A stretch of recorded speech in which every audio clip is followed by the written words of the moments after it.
Good evening all of you. आज मैं class 9th का 12 चैप्टर कैदी और कोकिला का पार्ट 1 समझाने जा रही हूँ, जो माखनलाल चतुर्वेदी द्वारा रचित है। पहले मैं आपको माखनलाल चतुर्वेदी का जीवन परिचय बताऊंगी कि माखनलाल चतुर्वेदी का जन्म सन 1889 में मध्य प्रदेश के होशंगाबाद जिले के बावई नामक गांव में हुआ। मात्र 16 वर्ष की अवस्था में ही वे शिक्षक बने।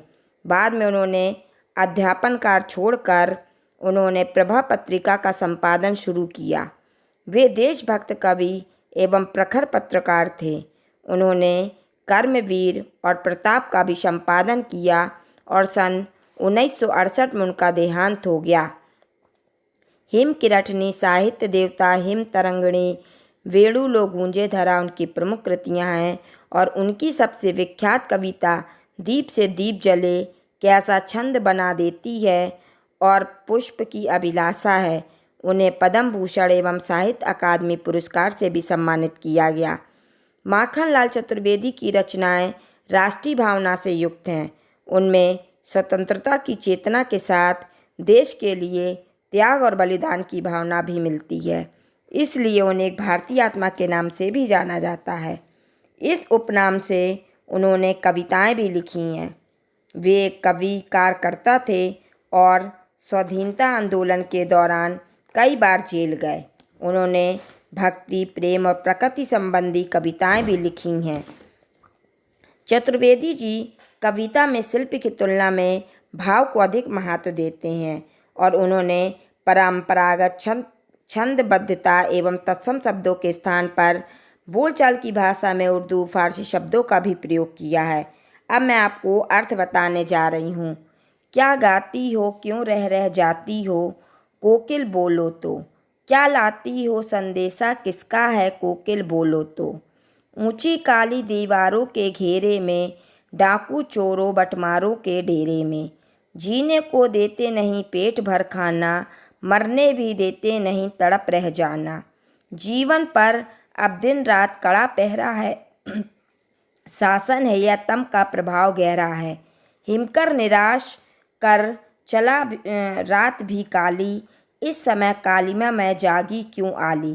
कोकिल यानी कि कोयल और बटमार मीन्स होता है रास्ते में जाते लोगों को लूटने वाले डाकू। तम मीन्स अंधेरा और हिमकर यानी कि चंद्रमा। कालिमा मई यानी काले रंग वाली कोयल और आली यानी कि सखी। अब इसका संदर्भ होगा कि प्रस्तुत पद्यांश हमारी पाठ पुस्तक क्षितिज के कैदी और कोकिला नामक पाठ से अवतरित है। इसके कवि माखनलाल चतुर्वेदी हैं। इसका प्रसंग होगा कि यह कविता भारतीय स्वाधीनता सेनानियों के साथ जेल में किए गए दुर्व्यवहारों और यातनाओं का मार्मिक वर्णन प्रस्तुत करता है। अब मैं आपको अर्थ बताने जा रही हूँ। हे कोयल, तुम कारागार के ऊपर मंडरा कर बार बार क्या गा रही हो। कवि कह रहा है कोयल से कि तुम कारागार यानी कि जेल के ऊपर मंडरा कर बार बार क्या गा रही हो। तुम मन की कौन सी गहरी बात कहना चाहती हो, यानी कि तुम अपने मन के कौन से भाव व्यक्त करना चाहती हो, जिसे बार बार कहते कहते रह जाती हो, जिसे बार बार तुम कहते कहते रुक जाती हो। तुम मेरे लिए क्या प्रेरणा लाई हो, यानी कि तुम मेरे लिए क्या प्रेरणा का संदेश लाई हो और तुम मुझे क्या संदेश देना चाहती हो। किस प्रकार के भाव, यानी कि कभी यहाँ पे कह रहा किस प्रकार के भाव मेरे मन में भरना चाहती हो। तुम यह प्रेरणा संदेश किस स्रोत से लाई हो। हे कोयल, तुम मुझे स्पष्ट रूप से समझाओ। यहाँ पर कवि कोयल को संबोधित करते हुए बताना चाहता है कि तुम कारागार यानी जेल के ऊपर मंडरा कर बार बार क्या गा रही हो और क्या गाते गाते रुक जाती हो और कौन सी प्रेरणा मेरे लिए ये लाई हो और क्या संदेश देना चाहती हो और ये संदेश किस स्रोत से लाई हो। हे कोयल, मुझे स्पष्ट रूप से समझाओ। अब वो कहता ऊंची काली दीवारों के घेरे में, यानी कि मैं यहाँ, अब कवि कह रहे हैं कि मैं यहाँ कारागृह यानी कि ऊंची और अंधेरी दीवारों के घेरे में बंदी हूँ। यहाँ डाकू, चोर और राह जाने वाले दुष्ट प्रवृत्ति वाले लोगों के बीच में मुझे रहना पड़ रहा है और मैं उनके बीच में रहने के लिए विवश भी हूँ। और वो कवि बता रहे हैं कि यहाँ पर जीवन यापन के लिए भी मुझे पेट भर के भोजन तक नहीं मिलता और ना यहाँ पर मरने तक की सुविधा है। ऐसा नरकीय जीवन जीते हुए भी हमें विवश होकर कष्टपूर्ण जीवन जीना पड़ रहा है, यानी कि हमें दुख है, यहाँ पर परेशानी है, जैसा जीवन मुझे यहाँ पर जीना पड़ रहा है। हमारे जीवन पर रात दिन कड़ा पहरा रहता है और यहाँ पर पहरेदार भी रात दिन पहरा दे रहे हैं। हमें कोई कार्य स्वतंत्रता पूर्वक करने की भी सुविधा नहीं है। हम आज़ादी से कोई काम भी नहीं कर सकते। सरकारी गुप्तचर और सिपाही हमेशा हम पर निगरानी रखते हैं, हम पर कड़ा पहरा रखते हैं। यह शासन नहीं, घोर अन्याय चल रहा है।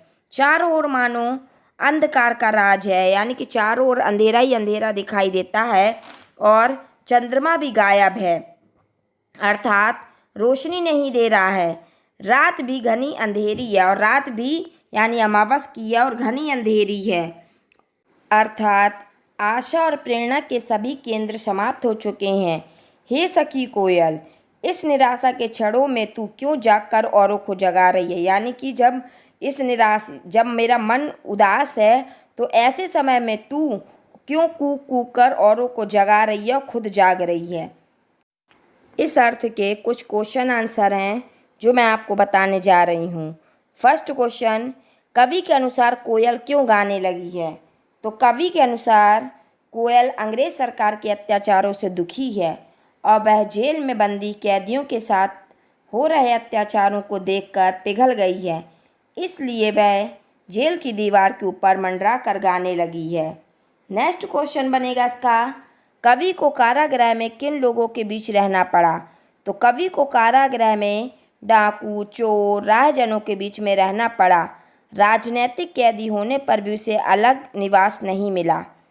नेक्स्ट क्वेश्चन है, कवि को कारागृह में किन किन कठिनाइयों का सामना करना पड़ा? तो कवि को कारागृह में चोरों डाकुओं के बीच में रहना भी पड़ा और उसे वहाँ पर पेट भर भोजन भी नहीं मिला और उसके ऊपर कड़ा पहरा रखा गया। इस प्रकार उसे हर प्रकार की कठिनाइयों के बीच रहना पड़ा। नेक्स्ट क्वेश्चन है इसका, कवि मरना क्यों चाहता है? कारागृह में होने वाले कठिनाइयों के कारण उसका मन किया कि इतने कष्ट सहने से अच्छा है कि वह मर जाए, यानी कि वो कष्टों को सहन नहीं कर पा रहा है, इसलिए वो कह रहा है कि इससे अच्छा है कि मुझे मृत्यु आ जाए। नेक्स्ट क्वेश्चन बनेगा इसका, प्रकृति भी कवि पर क्यों क्षुब्ध है? यानी कि कवि यहाँ पर कहना चाहता है कि रात काली थी, यानी कि रात अमावस की थी और चांद भी डूब गए थे। इस प्रकार कवि को लगा कि प्रकृति भी उससे नाराज है। पार्ट 1 के क्वेश्चन आंसर यहीं पर समाप्त होते हैं।